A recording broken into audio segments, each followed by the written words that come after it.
இன்னைக்கு என்னன்னு பார்த்தீங்கன்னா, குத்து விளக்கு பூஜை. குத்து விளக்கு பூஜை கோவில்களில் செய்வாங்க. கோவில்களில் செய்வாங்கன்னா பௌர்ணமி இந்த மாதிரி விசேஷ நாட்களில் செய்வாங்க. அதுக்கு பெண்கள்லாம் விளக்கு எடுத்துகிட்டு போய் பூஜையில் கலந்துட்டு வருவாங்க. சில விசேஷமான நாட்களில் அந்த பூஜைக்கு உண்டான எல்லா பொருட்களையுமே உபயம் செஞ்சுருவாங்க. அதனால விளக்கு மட்டும் எடுத்துகிட்டு வாங்கன்னு சொல்லுவாங்க. அது மாதிரி விளக்கு மட்டும் எடுத்துகிட்டு போவாங்க. மற்ற பொருட்கள் எல்லாமே அவங்களே கொடுத்துருவாங்க. இப்போ நம்ம வீட்டில் செய்கிறோன்னு வைங்களேன், வீட்டில் நிறைய பேர் செய்வாங்க. நானும் முன்னாடிலாம் செஞ்சுருக்கிறேன். அப்போ அப்படி செய்யும்போது என்னென்னா, நம்ம வீடியோவுக்காக சமையல் செய்கிறோன்னு வைங்க, எல்லா பொருளையும் ஒரு அழகான தட்டில் நம்ம வச்சு அதுக்கு அதை இன்னென்னு சொல்கிறோம். நறுக்கின வெங்காயம், தக்காளி, மசாலா, அது இதுன்னு சொல்கிறோம். அழகாக எல்லாத்தையும் எடுத்து வச்சுக்கிறோம். உப்பு, எண்ணெய் எல்லாமே எடுத்து வச்சுக்கிறோம். ஏன்னு சொன்னால் வீடியோவுக்கு நடுவில் போகக்கூடாது அப்படின்னு சொல்லிட்டு.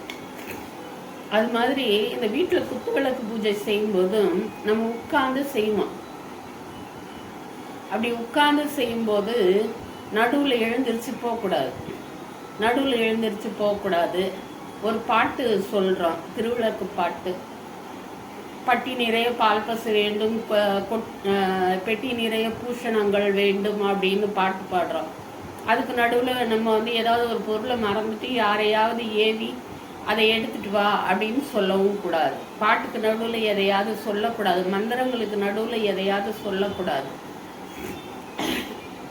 இப்போ இதில் நம்ம மந்திரமெல்லாம் சொல்லி செய்கிறதில்ல. வீட்டில் செய்கிறது நம்ம எளிமையான முறையில் நமக்கு தெரிஞ்ச முறையில் செய்ய போகிறோம். சாமி ஏற்றுக்குருவார், அம்பாள் ஏற்றுக்குருவாங்க. இப்போ அதுக்கு நம்ம என்னென்ன பொருட்கள் எல்லாம் எடுத்து வச்சுக்கிறோனுங்கிற ஒரு சின்ன டிப் தான் நான் சொல்ல போகிறேன். எழுந்திருக்க கூடாது நடுவில் அப்படிங்கிறதுனால. பொதுவாக முதல்ல விளக்கை நம்ம சுத்தம் பண்ணி அதுக்கு சந்தனம் குங்குமம் வச்சு ரெடி பண்ணிடணும். சந்தனம் குங்குமம் வச்சு ரெடி பண்ணிட்டு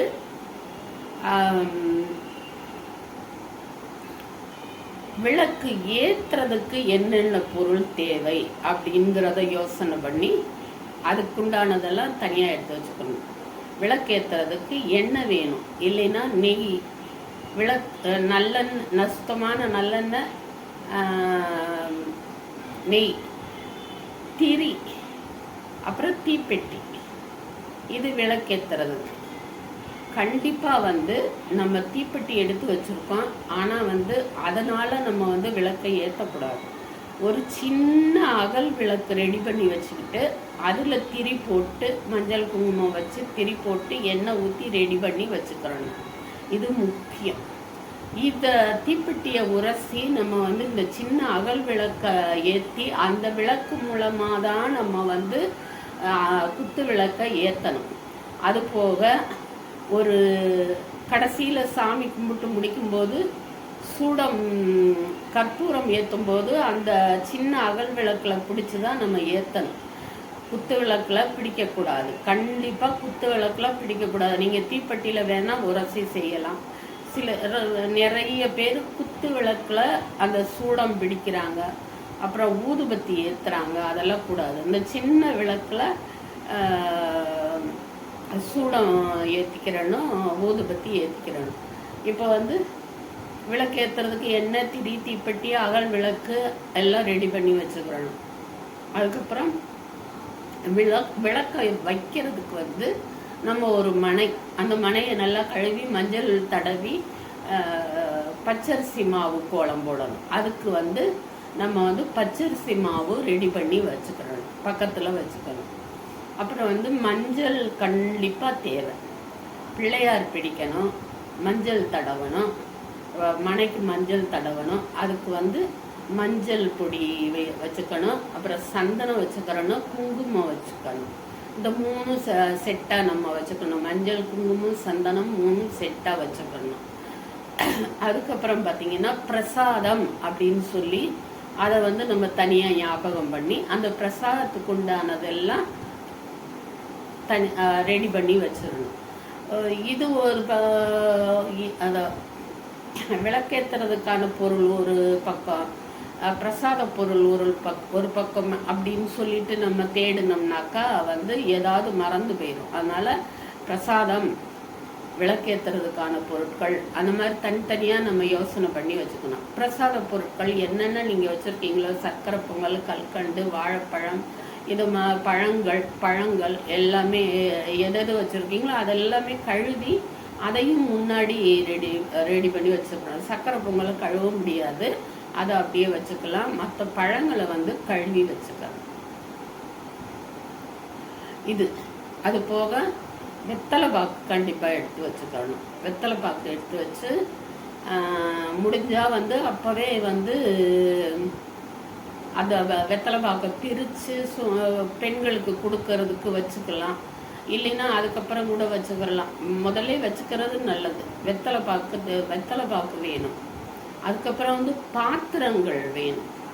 அதெல்லாம் கரெக்டாக எடுத்து வச்சுக்கணும். பஞ்ச பாத்திரம், அப்புறம் தீபாராதனை காமிக்கிறதுக்கு சூடத்தட்டு, அப்புறம் சாம்பிராணி, தூபக்கரண்டி, இதெல்லாமே மணி, பூஜா மணி, இதெல்லாமே ரெடி பண்ணி அது ஒரு ஞாபகமாக வச்சுக்கணும். நம்ம பிரசாதத்தெல்லாம் கொஞ்சம் வைக்கிறதுக்கு ஒரு தாம்பாளமும் வேணும்னு நினச்சோம்னா ஒரு சின்ன இடத்த அடைக்காமல் ஒரு சின்ன பித்தளை தாம்பாளம், இதையும் எடுத்து இந்த பொருட்களோட பூஜை பொருட்களோட வச்சுக்கிறலாம். அந்த தூபக்கரண்டி, தீபாராதனை கரண்டி இதுகளோட வச்சுக்கிறணும். இவ்வளவுதான் இதுக்கு தேவை. அப்புறம் உதிரி பூ வேணும். அர்ச்சனை பண்ணுறதுக்கு உதிரி பூ வேணும். வர்றவங்களுக்கு கொடுக்கறதுக்கு பூ வேணும். அதை கூட அப்புறமா கட் பண்ணி கொடுக்கலாம். உதிரி பூ வேணும். அப்புறம் விளக்குக்கு வைக்கிறதுக்கு கொஞ்சம் தொடுத்த பூ வேணும். இந்த தொடுத்த பூ வேணும். விளக்குக்கு சுடுறதுக்கு தொடுத்த பூ வேணும். ஒரு மஞ்சள் கிழங்கு வேணும். ஒரு மஞ்சள் கயிறு வேணும். இந்த மஞ்சள் கயிறை இந்த கிழங்குல முடிச்சு போட்டு அதை அந்த தண்டில் கட்டணும். நடுவில் இருக்கிறது இல்லையா, குத்துவிளக்கோட நடுபாகம், அந்த தண்டில் நம்ம கட்டிடணும். அப்புறம் அந்த தொடுத்த பூவை அதையும் அந்த தண்டில் கட்டிடணும். பூவை சிலர் குத்துவிளக்கோட உச்சியில் வைப்பாங்க. அது ரொம்ப தப்பு. அந்த திரியோட அனல் பட்டு என்னாகும், அந்த பூ கருகும். பூ கருகவே கூடாது வைக்கணும். அப்புறம் ஒரு சின்னதாக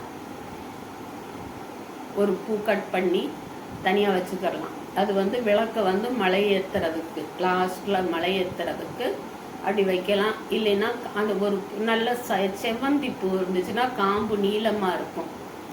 அந்த காம்பால் அந்த திரியை உள்ளே இழுத்து விடலாம். இப்படி செய்யலாம்.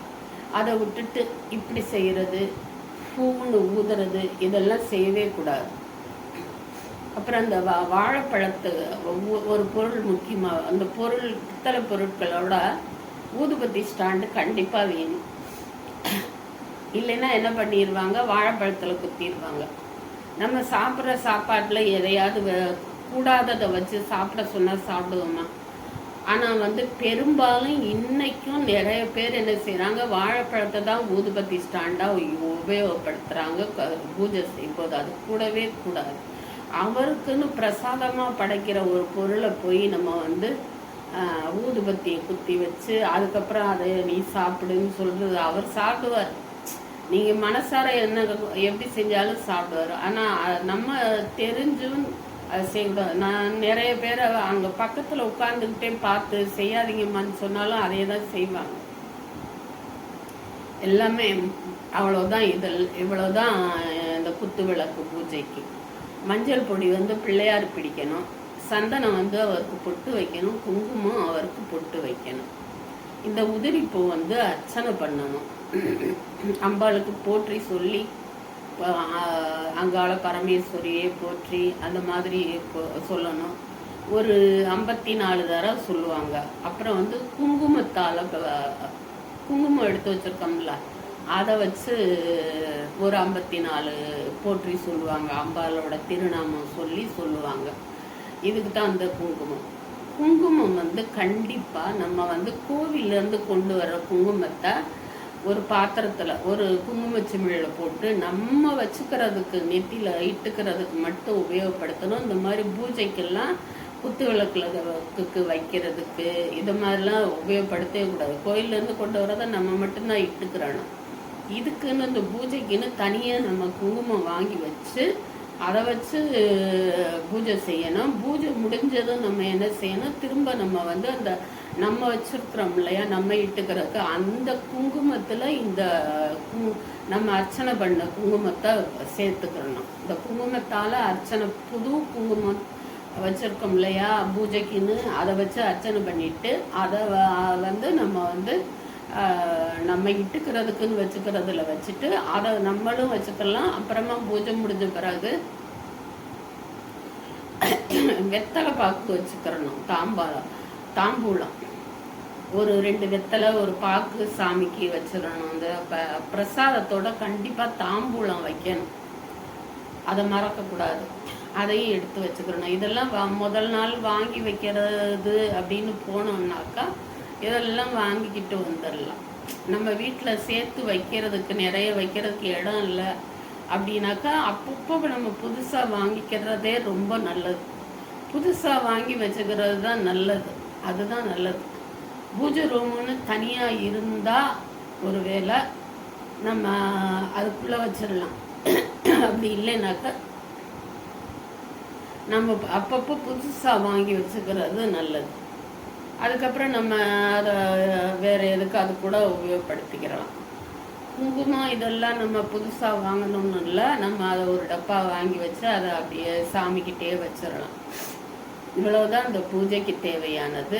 அதுக்கப்புறமா நம்ம வெத்தலைகள் எல்லாமே கொஞ்சம் கொஞ்சம் ஒரு 2 வச்சு பாக்கு வச்சு ஒரு மஞ்சள் கிழங்கு ஒரு சரடு ஒரு கொஞ்சம் பூவு ஒரு வாழைப்பழம் இதெல்லாம் வச்சு நம்மளால் முடிஞ்சவங்களுக்கு ஒரு 5 பேருக்கோ 7 பேருக்கோ வரவழைச்சு பெண்களை வரவழைச்சு அவங்களுக்கு இதை கொடுக்கலாம். அப்புறம் அந்த அர்ச்சனை பண்ண குங்குமத்தை இட்டுக்கிறதுக்கு கொடுக்கலாம். இதெல்லாம் செய்யலாம். ஏதோ எனக்கு தெரிஞ்ச டிப்பு நான் முன்னாடி செஞ்சுக்கிட்டு இருந்தேன். நான் செஞ்சதுக்கான பலன் எனக்கு கை மேலே கிடச்சிது.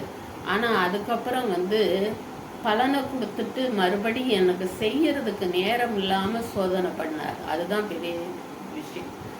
திரும்ப எனக்கு அது செய்யறதுக்கு நேரம் இல்லாமல் சோதனை வந்தது. அவ்வளோதான். நம்மளால என்ன செய்யணும்னு இருக்குதோ அதுதான் செய்ய முடியும். அவர் அனுமதிச்சிருக்காரோ அதுதான் செய்ய முடியும்.